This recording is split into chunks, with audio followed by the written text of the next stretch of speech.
The psychology behind why people are bitter and how to fix it, Schopenhauer lens. You have a friend who is like this. Perhaps it's a family member who is always grumbling. Knows someone else has done well, but tries to put them down when others mention it. Person who has been holding the same wound for a long time that they have forgotten is a wound. It is just a personality now. Perhaps, and let's say this without judgment, that it's been you at times. One of those feelings that we can identify in others and hardly feel at all in ourselves is bitterness. It's never bitter on the inside. It is like having a crystal clear mind. It's like seeing people for what they are after all. But it's the same as being honest about a world that continually fails. It is this reframing which would turn a wound into a worldview, which Schopenhauer spent years dissecting. And his answer to the question of why people become bitter is so exact, so unpleasantly true that it's worth sitting with even if it hurts a little. Start here. All people living on Earth carry around in their head a version of the world. There are a set of silent expectations as to how things should unfold, the standard of conduct that is expected of people. What effort deserves, what loyalty means, how to define fairness.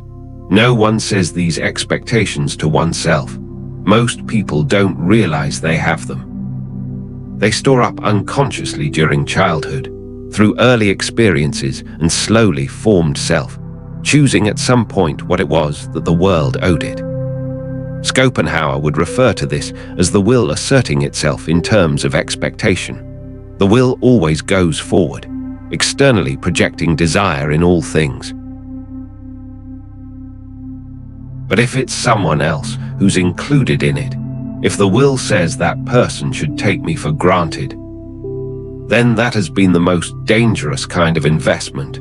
If the person can take me for granted, then this effort should be rewarded, and this loyalty should be returned. It has wagered on an uncontrollable thing.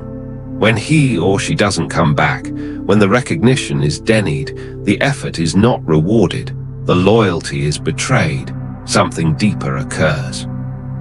The will doesn't simply take the defeat, it files it. Unmet expectations are kept as a small internal record, a quiet case file. The world is not fair. People are selfish. Good things happen to bad people. You've been dealt a hand that you didn't deserve. After years, and only Schopenhauer knew better, those files form a lens. You no longer see the world as it is, and you begin to see it as everything you did not receive from it. It is the bitterness of that lens. Why is it so hard to get out of? Bitterness is self-confirming. The moment the lens is put in place, proof abounds. Someone wins, the system is rigged.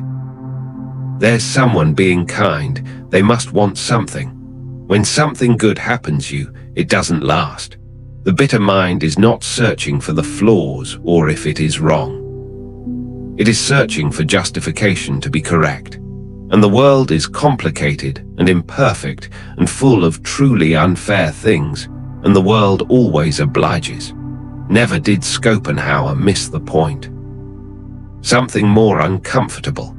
He explained that a large portion of bitterness isn't really regarding what was done to you. It's the difference between who you thought you were and who you are.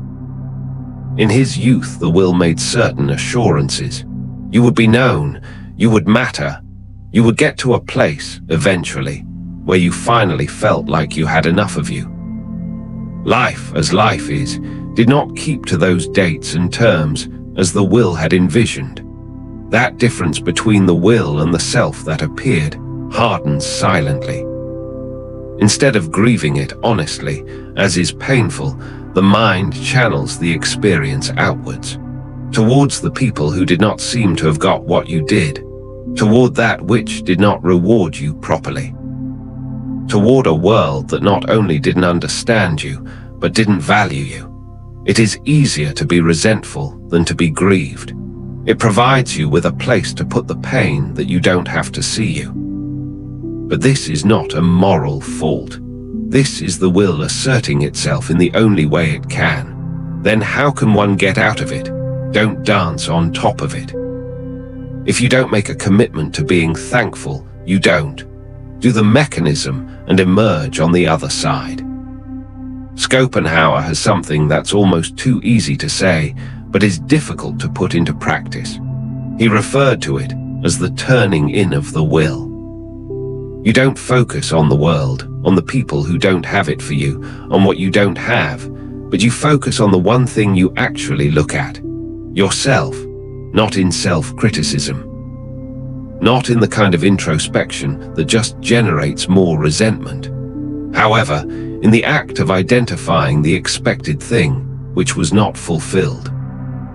Whereas bitterness without any particular saddened expectation below does not exist. Find the expectation, name it, and then, in all truth, whether the world ever had to accept it. It wasn't in most instances, not because your pain was not real, not that the unfairness was not genuine. However, as unilaterally generated expectation, the will caused. It made a decision of what the world owed you without consulting the world. But the world was apathetic and continued to be the world. The recognition will not heal the wound. It does, however, move it. It brings the pain from out there, where you can't reach it, in here, where you can. But there is another quip of Schopenhauer's with which I think often. It is not happiness that is the antidote, he said. It's not being optimistic or expressing gratitude or any of the other means by which modern people treat people in pain. It's not optimism or gratitude or all of the modern world's ways of treating people in pain. The cure is compassion. Specifically, accepting that all those people who have ever let you down were also just as blind as you were, and carried as much of what one should call the not-so-rational will. Specifically, acknowledging that the others who have ever disappointed you were, as you were, equally irrational and blind, and perseverating with the same will. That the one who refused recognition was as desperate for recognition as the one who sought it. That the traitor of your trust was involved in his or her own fear and desire. This is not an excuse for what they did. It is knowing the source of its creation. This insight, Schopenhauer thought, is the only thing that really makes human burdens light. Not in the sense that the world turns out to be just. However, when it is not, you're not taken aback. Bitter is always an honest answer from within, as you would report what you saw. To report that, however, if Schopenhauer is correct, is only a record of all that the will expects from a world to which it has never agreed. The solution is to not accept less than what you deserve or deny that things hurt. The challenge is to identify the individual expectation, name it, mourn if it deserves to be mourned. Then slowly, gently, without any forcing, let the will cease to bring the necessary cases to court, for the world never would come. This is not a resignation. This is the most silent and underestimated freedom for a man. Why he felt solitude was not something to avoid being, but something to be mastered. Why the very people who don't like being alone are the most dangerous to be around. Subscribe. I'll see you in the next one.